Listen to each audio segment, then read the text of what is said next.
picnic in Gidley Woods by the River Tame.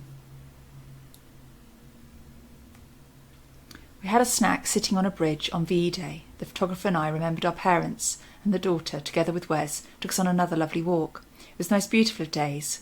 Of course, we happened to pass the church, and the gate was open, so we went in. The daughter and Wes were as happy can be. The photographer and I were able to be reminded of old friends who had passed on from us. The church grounds were lovely, full of peace and grace.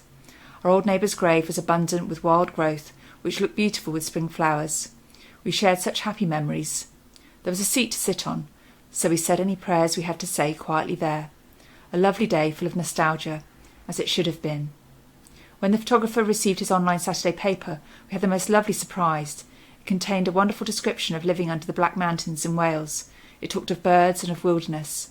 We've kept it. It reminds us of the mountains and of here. This man is trapped in paradise, much as we are fortunate to be, all of us who live here.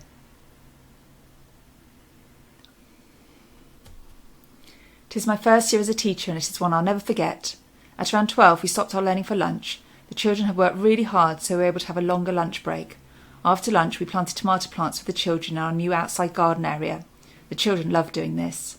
We were able to take photos and post these online for the rest of the class to see. Each day, my TA and I write or take a video at midday to post online. Today, we created a video about truthfulness, as this is one of our school values. We also took the opportunity to show the children our new garden, something for them to look forward to in this uncertain time. Today I woke up early to play Fortnite on my Nintendo Switch. At around 9 AM I went downstairs and had some toast. I then brushed my teeth and got dressed.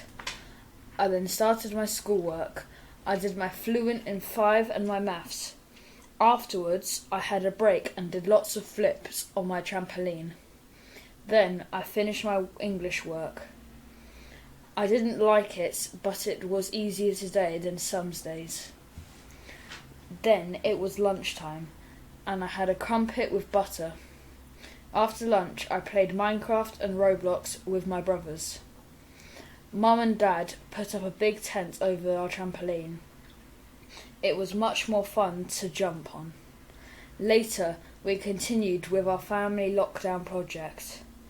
We have been making a raised vegetable patch in our garden. We have all been helping.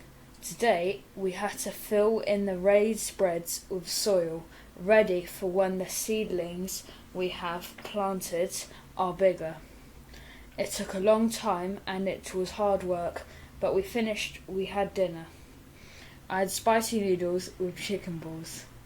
They are really nice. I love spicy food. It's my favourite. After my little brother has gone to bed, me and my big brother played some Minecraft together. We created our own world with an underground tunnel through the river.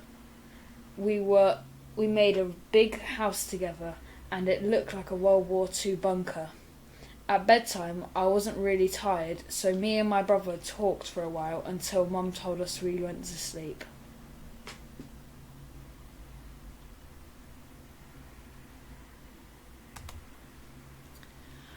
Oh well, I have my home, my dogs, I read a lot. Just another year marching by. I will walk my dogs later, but I won't meet anyone. I will look at the flora and fauna and marvel at some small, seemingly irrelevant thing, but my spirit will lift if I see a butterfly or an unusual bird. Doesn't take much to keep me sane. I'd better check our allotment, as the strong winds last night have probably trashed the runner beans. They'd come on so early, but we are battling the slugs too. I need some more seaweed. Putting that around them seems to halt the snails and their chums in their tracks, and of course it's a great fertiliser. I do worry that there are probably millions of tiny sea creatures dying amongst it though. I worry about animal cruelty and the abuse. It's something that plays on my mind a lot and reduces me to tears very easily. I could have been a nurse, but I could never have been a vet. The starlings have emptied the feeders. Better go and fill them up. The oaks, ashes, all out, all the beautiful trees, butterflies, the common white, yellow brimstone, orange tip, peacocks, red admirals, all fluttering around, in and out of the hedgerows, full of beautiful wildflowers, the champions, cow parsley, honeysuckle, the bluebells nearly over, elderflower, and I saw my first foxglove. Rabbits, squirrels. I always enjoy my wonderful walks around us. We're very lucky to live here. Now the evening, sitting on our bench outside, watching the swallows diving in and out of our yard, listening to our faithful blackbird singing his beautiful evening melody on our barn roof.